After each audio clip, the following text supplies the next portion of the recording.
Hey, Viking fans, this is Keith Millard, and you are listening to the One Bar and Lupicus Show. Go Vikes!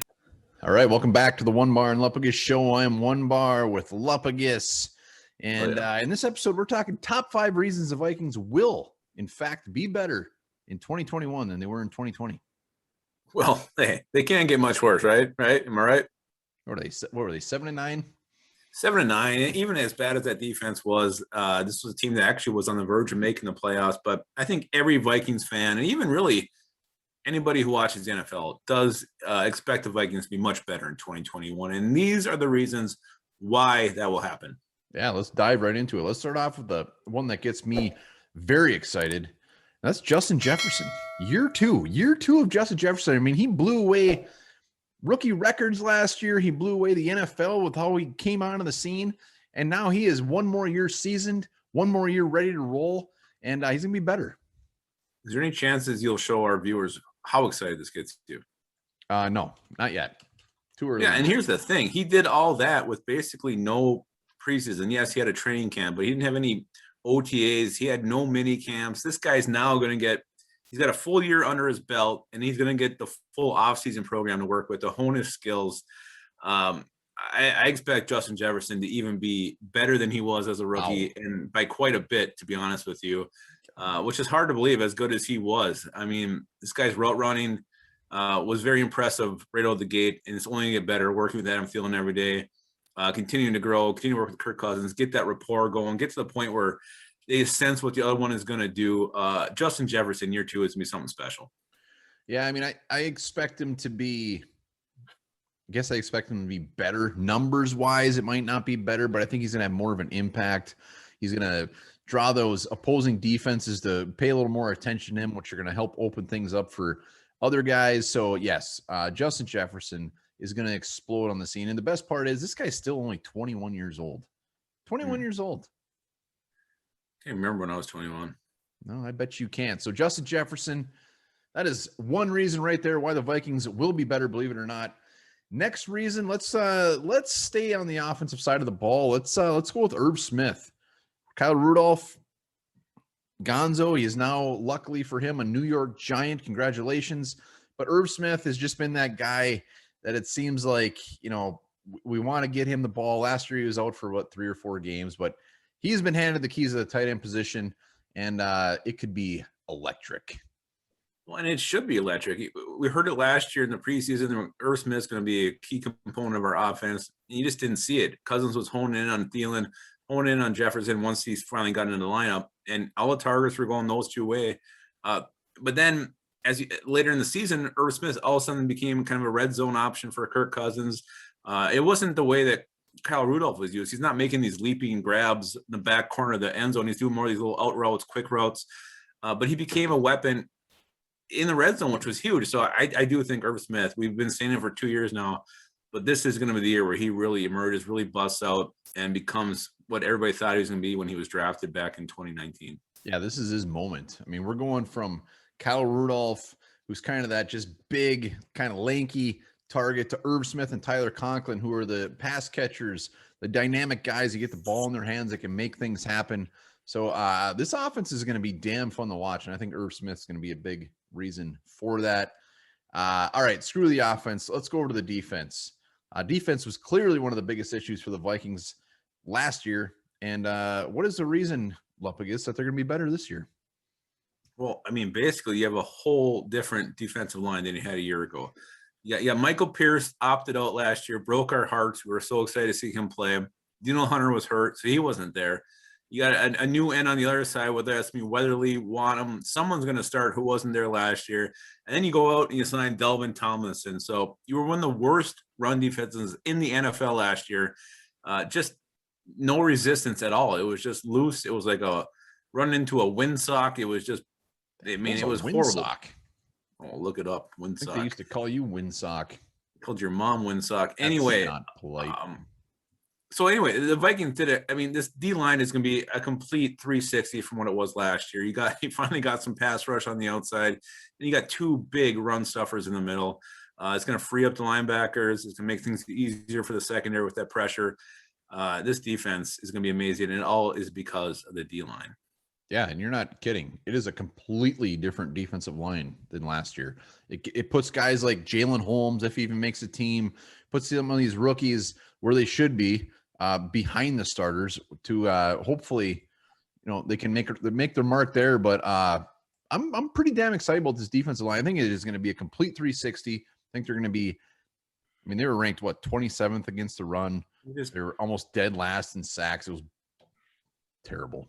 There was no pass rush. Without Daniel Hunter, this team could not rush the passer. Yes, Yannick Ngakoue had his moments, but really, without Hunter there, he makes everything go. And we learned how valuable he is to this defense when he was gone. So, like Cinderella once saying, you don't know what you got till it's gone. And when Hunter was gone, we felt it. We felt it hard. All right, number 4 reason, and I don't know how I feel about this one, but it's accurate. Coaches and GM, I mean, they're under a little bit of pressure here. They need to perform. After last year, they started off, what was it, 1-5? What did they start off? It was 1-5. Gross. It was gross. It was gross. They cannot. I mean, this cannot be. You got to remember, it's 17 games. This can't be an 8-9 season. This can't be. It's 500, even though it's not possible. They got to make the playoffs and maybe win a game or two. Oh, at least. And I think we're already seeing them realizing that they have to change their ways.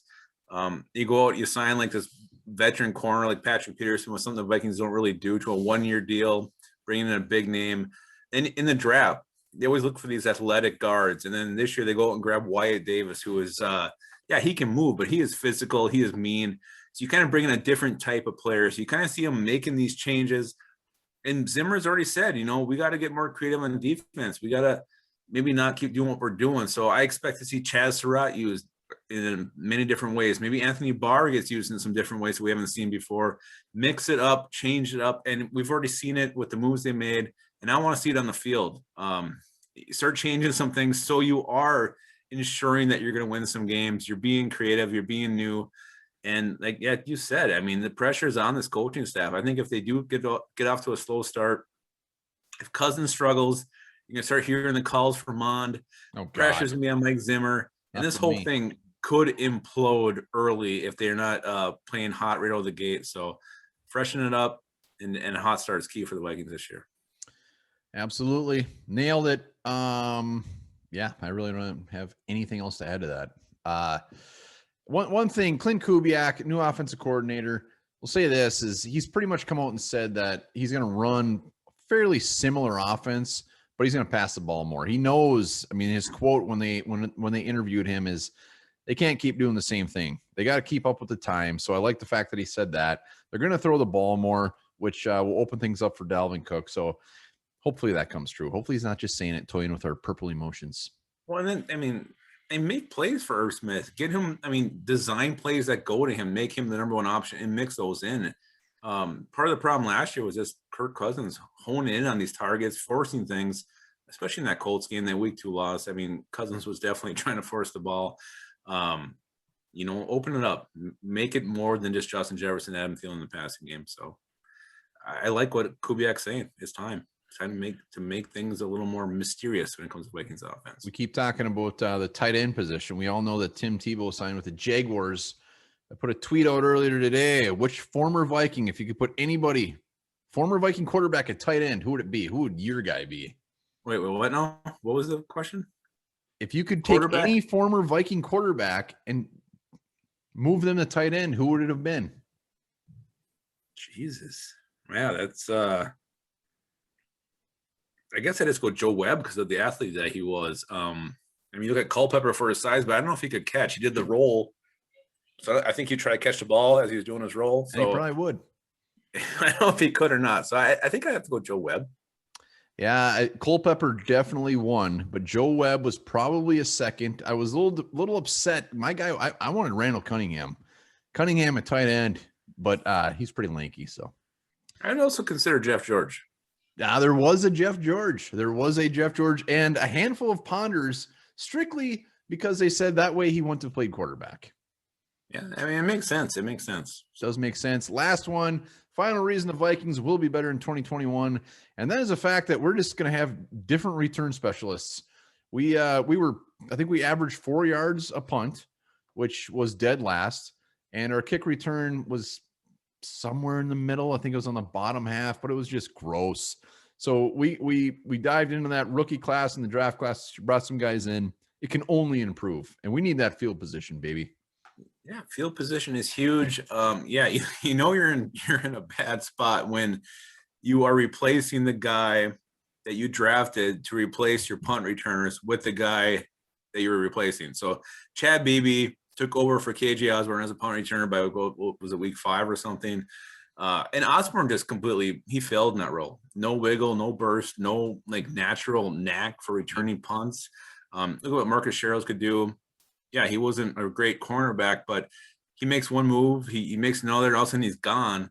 Osborne didn't have that. So if it's, Amir Smith Marset, if he can do it, if it's one of these undrafted guys who makes the team, as far as the kick returns go, Amir Abdullah is Amir Abdullah, but maybe Nkwonu is the guy who can, bust them open, make teams actually worry about it. Even if they're not kicking it deep, maybe they start being concerned that the guy can bring it back to the house, kick it out of bounds or kick it short. You get in better field position.